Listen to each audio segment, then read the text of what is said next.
आशीषित इस सुबह में परमेश्वर के नाम की स्तुति करते हुए आज हम हबक्कुक की किताब दूसरे अध्याय के तीसरे वाक्य में से मनन करेंगे। हबक्कुक दूसरे अध्याय का तीसरा वाक्य। क्योंकि इस दर्शन की बात नियत समय में पूरी होने वाली है, वरन इसके पूरे होने का समय वेग से आता है। इसमें धोखा न होगा, चाहे इसमें विलंब भी हो तो भी उसकी बाट जोहते रहना, क्योंकि वह निश्चय पूरी होगी और उसमें देर न होगी।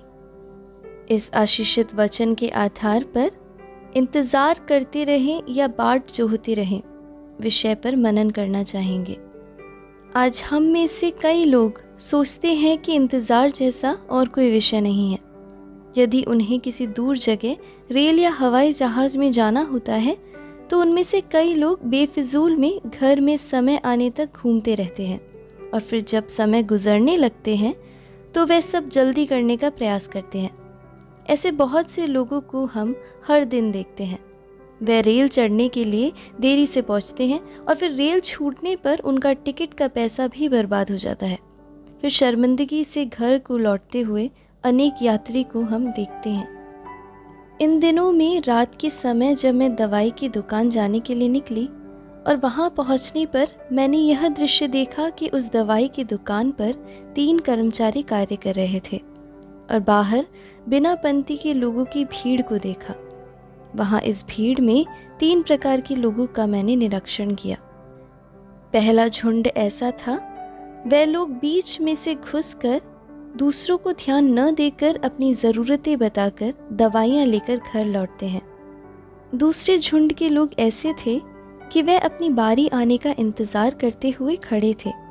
इस बात को देखकर कि सुबह से जो 3 कर्मचारी काम कर रहे थे, अपनी नौकरी का समय समाप्त होने के बावजूद भी, थकने के बाद भी उनसे यह आग्रह कर रहे थे कि वे उनकी ज़रूरतें पूरी करें। तीसरे झुंड के लोग थोड़ी देर और इंतज़ार नहीं करना चाहते। दवाई देने वालों को अपशब्द बोलकर, दवाई नहीं चाहिए बोलकर वहाँ से निकल जाने वाले लोग। प्रियो, ऐसा देखा गया है कि आज के युग में बिना वजह हम हर बात के लिए जल्दबाजी करते हैं। कुछ कामों के लिए कुछ वक्त हमें इंतज़ार करना ही होगा। बाहर का मौसम चाहे गर्मी, सर्दी या बारिश का क्यों ना हो, उन सब की परवाह किए बगैर हम हमारी कार में जो परमेश्वर ने हमें आशीष के रूप में दी है, यात्रा करते हैं। कई बार हम जो धूप में पैदल चलते हैं, कम गति में चलने वाले साइकिल रिक्शा चालकों को, बैटरी ई रिक्शा चालकों पर बिल्कुल ध्यान न देकर उनके कान के पर्दे फटने की आवाज़ में हम हमारे कार की हॉर्न बजाकर, जैसे हम सोचते हैं वैसे यदि वे हमारे लिए रास्ता नहीं देते हैं तो हमारे सब्र का बांध टूट जाता है और हम उनसे गुस्सा करते हैं। हमारा यह स्वभाव बताता है कि हम बिल्कुल इंतज़ार करना नहीं चाहते।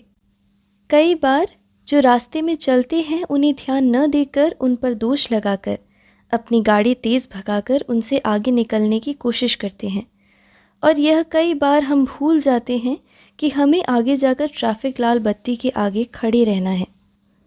कई जो अपने आप को महान समझते हैं, वे घर में जल्दी पहुंचकर थक कर घंटे भर सो जाते हैं और नींद लेकर अपनी थकान दूर करते हैं।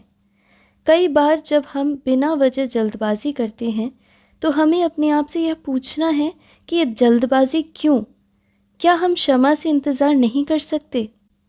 जिस वचन को हमने आज सुबह पढ़ा है वह भी हमें यही शिक्षा देता है। परमेश्वर के पास हमारे लिए एक विशेष योजना है। परमेश्वर ने उस दर्शन को पूरा करने के लिए एक नियुक्त समय रखा है। परमेश्वर के समय कभी चूकता नहीं।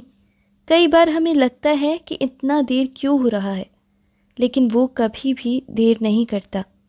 हमें विश्वास से, क्षमा से उस समय के लिए इंतज़ार करना है।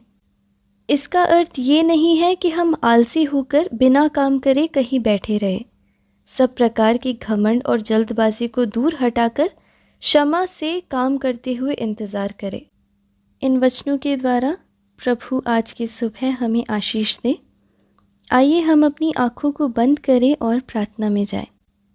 हे हमारे स्वर्गीय पिता परमेश्वर, जब हमारे आसपास के लोग जल्दबाजी में निंदा करते हैं तब क्षमा से इंतज़ार करते हुए आपकी दिए हुए योजना को पूरा होते हुए देखने में और उसको अनुभव करने में आप हमारी सहायता करें।